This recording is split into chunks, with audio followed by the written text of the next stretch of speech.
అదే RTV app వార్తల్ని క్షణాల్లో చదివే అవకాశం ఉంటుంది. ఒక న్యూస్ పేపర్, ఒక టెలివిజన్ ఛానల్ మీ చేతుల్లో ఎప్పుడూ ఉంటాయి. ఈ యొక్క ఉండి నియోజకవర్గంలో ఎప్పుడు తెలుగుదేశం పార్టీ విజయకేతాన్ని ఎగరేస్తుంది. ఇవాళ మరి మేమందరం ఇలా కూర్చుంటే అసలు ఎందుకు కూర్చున్నాం, ఏంటి, అసలు మా సమస్య ఏంటి అనేది మాకు అర్థమైన పరిస్థితి. ఇవాళ రామరాజు గారు శాసనసభ్యుడిగా ఉన్నారు. మాకు చంద్రబాబు నాయుడు గారు 2 సంవత్సరాల క్రితం మాకు చెప్పారు, సిట్టింగ్ ఎమ్మెల్యేకి నేను టికెట్ ఇస్తున్నాను, మీరు పని చేసుకోండి సిట్టింగ్ ఎమ్మెల్యేలు అందరూ అని చెప్పి రాష్ట్ర వ్యాప్తంగా ఉన్న అందరికీ చెప్పారు. తర్వాత ఇటీవల జిల్లా మినీ మహానాడులో భీమవరం జరిగిన మినీ మహానాడులో అచ్చెన్నాయుడు గారు రాష్ట్ర పార్టీ అధ్యక్షులు మళ్ళీ దాన్ని నొక్కి ఒక్కాడించి రామరాజే క్యాండిడేట్, రామరాజుకి 50,000 మెజార్టీ తీసుకురావాలని మా అందరికీ ఆదేశాలు ఇచ్చాడు ఆయన. మేము ఆయన ఆదేశాలు తూచా తప్పకుండా మేము పాటిస్తున్నాం. ఇవాళ పార్టీని చాలా చాలా దురదృష్టకరమైన పరిస్థితిలోకి తీసుకెళ్తున్నారు కొంతమంది ఏమన్నా శివరామరాజు గారు. ఇవాళ ఆయన అంటారు, నా కష్టార్జితంతో ఈ పార్టీని పైకి తీసుకొచ్చారు. ఎవరి కష్టం అండి ఇది? పేదల కష్టం, బీసీల కష్టం. ఇవాళ ఎస్సీలు అందరూ తెలుగుదేశం పార్టీకి అండదండలుగా ఉన్నారు, బీసీలు అండదండలుగా ఉన్నారు, మైనార్టీలు అండదండలుగా ఉన్నారు, అన్ని కులాల అండదండలుగా అందరూ. ఇవాళ మీకు చెప్తే ఆశ్చర్యపోతారు, ఇవాళ తెలుగుదేశం పార్టీ కార్యకర్తలు అందరూ ఆస్తులు అమ్ముకుని పార్టీని పోషించారు. ఆయన నా కష్టార్జితం మీద ఈ పార్టీని నేను పోషించాను అంటాం చాలా, ఆ వర్డింగ్ వెంటనే ఆయన వెనక్కి తీసుకోవాలి. ఇప్పుడు ఆయన అంటే కూడా మాకందరికీ గౌరవం ఉంది. గౌరవాన్ని తగ్గించుకునే మాటలు ఆయన మాట్లాడుతున్నారు. బీసీఎన్లో మాట్లాడారు ఫస్ట్, బీసీఎన్ అనే ఒక ఛానల్లో. మరి మేము దాని మీద చర్చించుకున్నాం, ఏంటి ఇలా మాట్లాడారేంటని. మేము లోతుకంటే ఆలోచించి పెద్దలు కొంతమంది సలహాలు తీసుకుని పోలే కన్నను ఇవ్వకూడదులే, మనం ఆయన కూడా ఒక నాయకుడే అని చెప్పి భావంతో ఉన్నాం. తర్వాత మళ్ళీ ఆర్టీవీలో ఒక పెద్ద ఇంటర్వ్యూ ఇచ్చారు. అందులో కూడా మీరు అందరూ అబ్జర్వ్ చేసి ఉంటారు.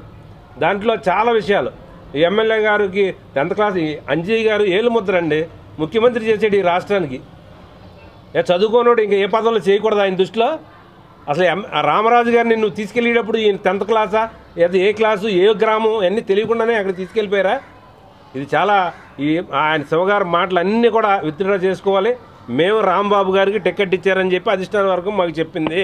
మేము రాంబాబు గారి వెనకాల ప్రయాణం చేస్తాం, రాంబాబు గారే మా నాయకుడు. చెప్పిన వాళ్ళు కూడా చిన్న చితికి వ్యక్తులు ఏం చెప్పలేదు. జాతీయ పార్టీ అధ్యక్షులు చంద్రబాబు నాయుడు గారు చెప్పారు, రాష్ట్ర పార్టీ అధ్యక్షులు అచ్చెన్నాయుడు గారు చెప్పేశారు. అబ్బాయిరాజు గారు అండి కష్టపడ్డది, అబ్బాయిరాజు గారు అండి 5 టర్ములు అండి, 1 టర్మ్ 2 టర్ములు కాదు. ఇవాళ శివగారు కూడా కష్టపడ్డారు, మేము కాదనం. కానీ ఈ మాటలు ఏంటంటే కొత్త వరవడు నేర్చుకున్నాడు ఆయన, పైగా నేను ఇండిపెండెంట్గా పోటీ చేస్తానంటాడు. ఇండిపెండెంట్గా పోటీ చేసేటప్పుడు ఇంకా పార్టీ ఎందుకు నీకు?